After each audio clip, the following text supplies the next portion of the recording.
Hi and welcome back to your third programming exercise, lists, tuples and sets. This exercise has 3 steps as we've seen. Create a list, which must be called my_list with 3 numbers, and the total of the numbers added together should be 100.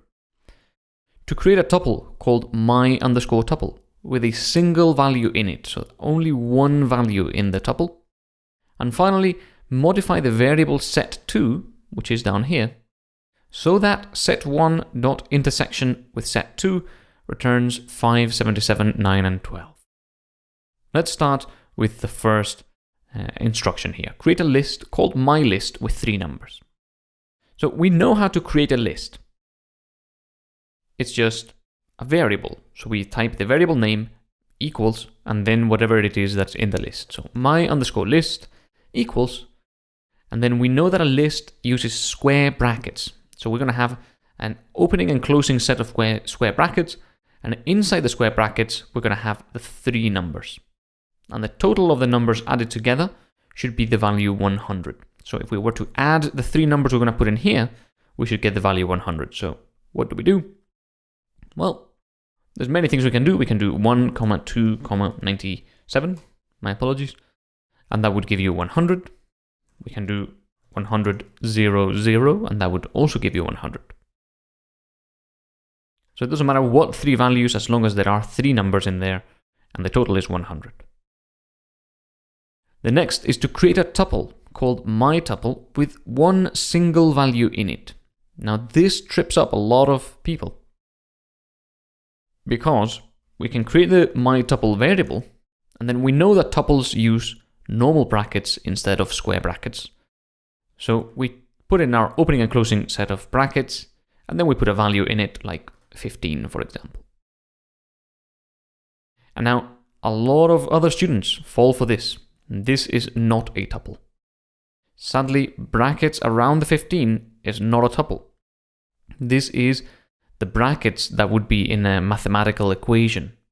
So for example, you might have 15 times 2 minus 10, say.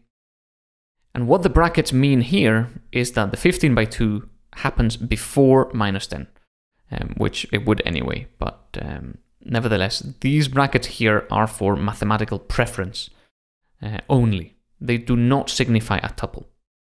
So this is slightly confusing. Now you may wonder, well, how do we define the tuple then? And the way you define a tuple is by making sure Python understands that this is not a maths equation here. No mathematics is happening in this tuple, so we put a comma, which is not a mathematical symbol. And now this tells Python, okay, this is a tuple, it has the brackets and it has a value in it, and then it has a comma which tells us that there may be other values behind it, even though there are not. And this tells Python that this is now a tuple. Optionally, because this feels a bit weird and a bit redundant, we can also just remove the brackets and just have 15 comma. And now Python realizes that this is a single value tuple. So we can do that too. Finally, we're going to modify set2, this variable here, so that set1.intersection set2 is 5, 77, 9 and 12. The intersection between 2 sets are the values that are in both sets.